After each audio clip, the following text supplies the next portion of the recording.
Hi everybody, I wanted to make a bass on the Digitakt 1. I've just bought a Digitakt 1 because I thought it's about time I looked into sampling some of my original sounds.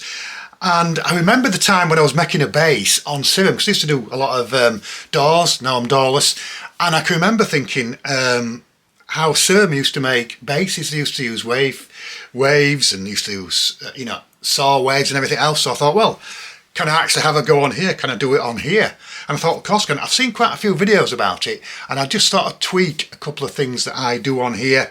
But first of all, to get this bass done on the Digitakt 1, although it's probably the same on the Digitakt 2, I'll have a go and get straight into it. Let's just start with a new project. We're going to be using factory sounds, or factory waves, or factory acid saws, because I'm going to use the acid saw. But I thought it'd just be a bit of fun because I've only had this about a week, and I absolutely love the the Digitakt, because I already know it. I already know its workflow. To be honest, I'm sort of quite, because I've got the Syntakt, and I know the workflow in the Syntakt. This is similar but not exactly the same. So it's got 8 voices, and it's a Digitakt 1. So I haven't spent all that money on a Digitakt 2, although I might do because I love this quite a bit.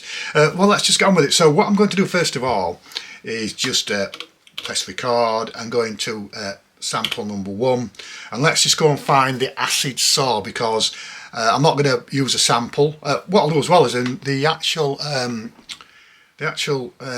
BPM is only 120, so we're going to go to 148, because that's what I actually play. 148. I always play all my Syntakt music and all my electron music, all my hard techno and industrial dance. That's another reason why I got this machine, is because I want to create more industrial dance. And you might say, well, the Syntakt's more appropriate, but when using a sampler, you can destroy samples and make them industrial. So that was my thinking anyway. So let me just get into it now. Let me just go and press, go straight into project and into samples, and you can just follow these. Let's just press, we're already there. So if you actually just go into, just press that. And then if you just go back a minute, sorry, if you just go into the RAM here, go into your factory settings, because that's where you need to be. Go into factory. You can see I've got quite a bit of stuff there already. I've been busy. Go into factory and go into toolbox, and then go into oscillators. It's on D on this. Well, I don't think there's an E on F anyway. So this is what I'm actually trying to achieve, is a bass on the saw oscillator. So let's go down acid saw. Acid saw. Let's just press yes. Little tick appears so you can actually know that you've selected it, and then just go over with the right arrow and go into load to project, and it'll just load one sample. That's just it, as simple as that. Press no,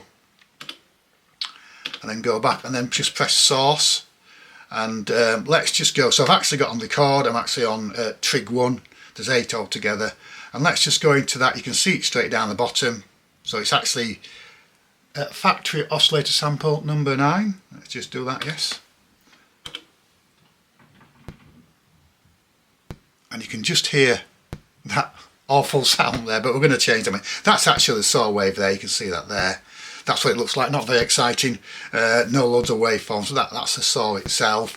Let's just go straight into the actual manipulation page of the sample, and we're going to change the play order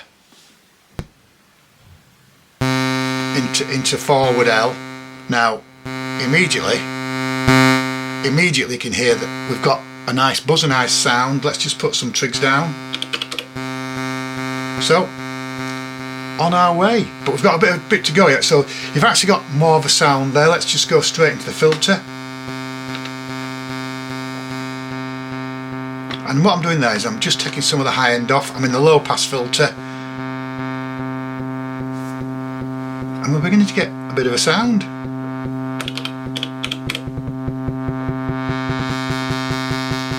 So we're now beginning to get a bit of a sound there, which is good.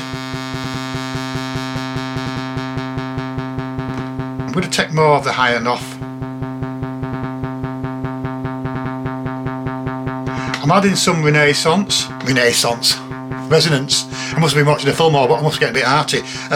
Resonance. I'm adding some resonance using F.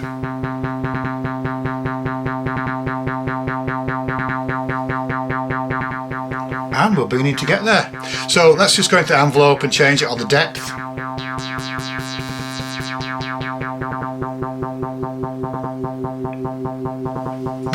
bad. So we've got a bit of a bass there. Ooh, that's lovely. I'll turn it up a bit so you can just hear it.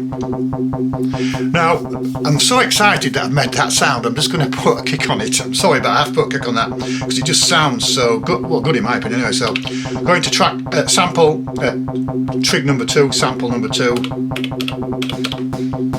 And let's just see whether we've actually got just a sample handy. Oh, you can hear it now. So I've got BD.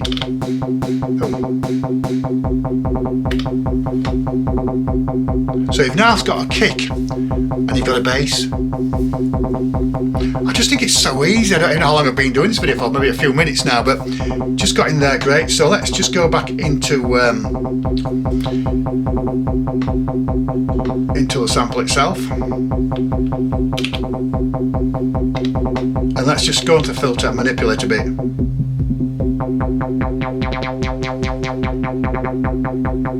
You can also go into the amp if you wish. Reverb on. Volume. Delay. That could be the start of a track because you've got some bass on the overdrive.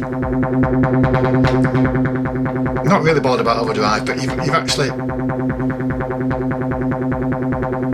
It's not bad.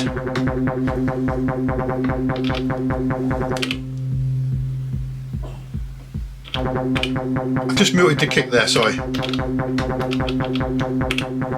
Let's just stay in the bass slightly and just have a quick look what we can do with the filter.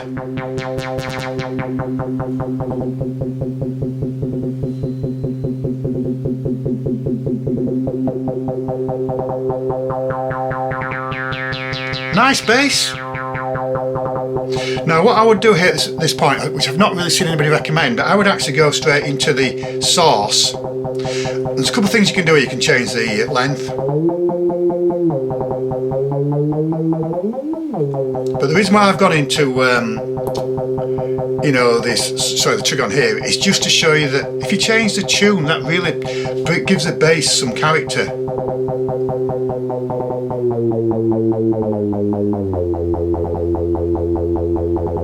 Now that's the bass. Go back into the filter.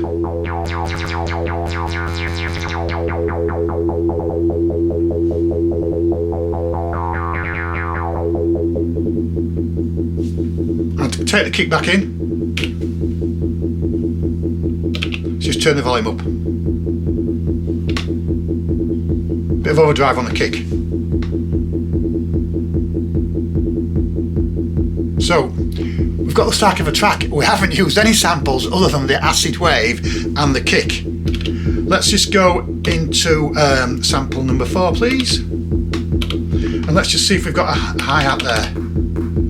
Got a clap, but I don't want that. What I want is this.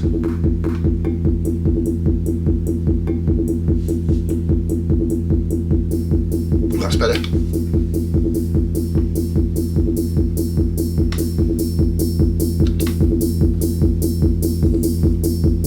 So we've now got the start of a track and we've now got a saw. So from that saw we've actually created a bit of a beat. So we've got this far now. I'm really happy with that bass. But you can put other things on there. Let's just find a spare. You've got 8 voices. Let's just find something that's not playing. Oh, I've got 3. So let's just go into that. Let's go to sample number 3. And let's just add some in. And that's all bass round. Let's just take things out.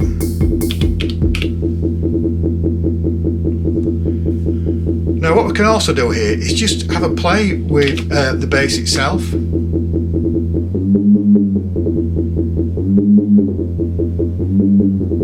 Now if you go into the trig parameters here, another thing to do is if you want, you can actually change this even more by changing the length. And then drop the kick in. And that would make a nice opening for a techno track, for a trance track, and just look how it's taken how many minutes, and it's just loads of fun. Here we go.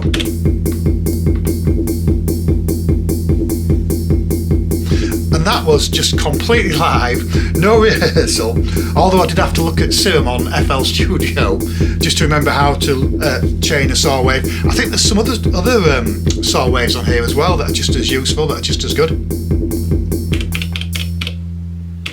There's the original beat, kick. I like that. Let's just put some reverb on it. And then here we go. Is there anything else we could add in? Let's just go into sample number 5. Bearing in mind I'm only using everything that's available to in the machine.